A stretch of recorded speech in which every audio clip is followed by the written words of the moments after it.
দর্শক, অবস্থান করছি যশোর জেলার জিগরগাছা উপজেলার বাকলা গ্রামে।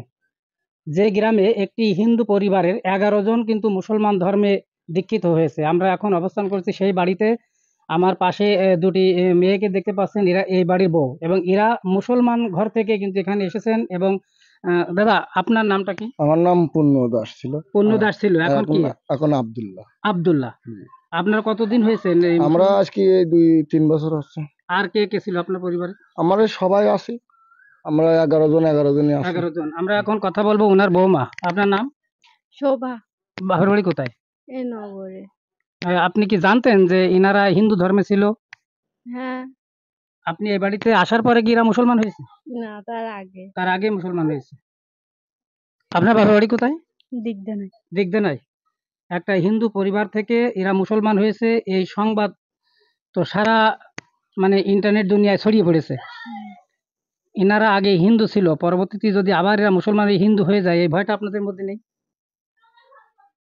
না, মনে হয় কি এরা হিন্দু আর হবে? না, মনে হয় না। মনে হয় না। দাদা, আপনারা কি কারণে আপনাদের ধর্ম পরিবর্তন করলেন? ধর্ম পরিবর্তন আমাদের ভালো লেগেছে, ইসলাম ধর্ম ছাড়ির জন্য। ইসলামের কোন ইসলাম জিনিসটা? ভালো, ইসলাম সত্য কথা বলে, সৎ পথ দেখায়, সঠিকটা পথ দেখায়, এর জন্য ইসলাম গ্রহণ করেছি। ভালো পথ এটা মনে হয়েছে। আল্লাহ সৃষ্টিকর্তা একজনই, আল্লাহ তো আর দ্বিতীয় হতে পারে না, সৃষ্টিকর্তা একজনই। কি হয়? আমার ওয়াইফাই। আপনার নাম? আমার নাম আগে রাজকুমারী ছিল, এখন খাদিজা। আচ্ছা, খাদিজা, সুন্দর একটা ইসলামিক নাম। আমি যদি একটু বলি যে আপনারা যে মুসলমান হয়েছেন তার একটি প্রমাণ, একটা কালিমা বলেন তো। কোন আলহামদুলিল্লাহ, কালিমা পড়ে আপনারা মুসলমান হয়েছেন? আমরা লা ইলাহা ইল্লাল্লাহু মুহাম্মাদুর রাসূলুল্লাহ এই কালেমা পড়ি। এই কালিমা পড়ে মুসলমান হয়েছেন। আপনি একটা দোয়া বা সূরা একটা বলেন তো। কোন সূরা পড়ে আপনারা নামাজ পড়েন? কোন সূরাটা পড়াই লাগে? আলহামদুলিল্লাহ।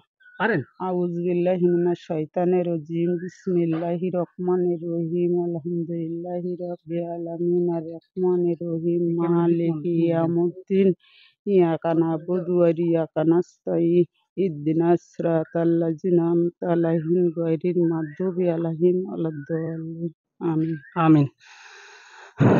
আল্লাহ এই পরিবারকে জান্নাত নসিব করুক। কারণ আমরা এতক্ষণ কয়েকজনের সঙ্গে কথা বললাম এবং তার প্রমাণও দিল, একটি হিন্দু পরিবারের 11 জন মুসলমান ধর্ম গ্রহণ করেছে এবং তারা যে কালেমা পড়ে মুসলমান হয়েছে সেটিও তিনি শোনালেন। এবং তার সহধর্মিণী তিনি কিন্তু সূরা ফাতিহা পাঠ করে শোনালেন। কারণ সূরা ফাতিহা ছাড়া নামাজ হয় না। জানা আছে কি? সবাই নামাজ পড়া হয়? সূরা ফাতিহা বাদে অন্য কোনো সূরা জানা আছে? বলো। কুল আল্লাহু আহাদ আল্লাহুস সামাদ লাম ইয়ালিদ ওয়া লাম ইউলাদ ওয়া লাম ইয়াকুল লাহু কুফুয়ান আহাদ। সূরা ইখলাস সেটিও কিন্তু পাঠ করে শোনালো। সত্যি আপনাদের ধন্যবাদ জানাই এবং যারা দেখছেন বেশি বেশি করে শেয়ার কর। কলেমা পড়েছি আমরা, সে আল্লাহকে মানিছি, আল্লাহ সৃষ্টিকর্তা একজনই, দ্বিতীয় আর কেউ নেই। আমরা আল্লাহ। এখন এই মুসলিম পরিবারের এই বাচ্চাটা কার?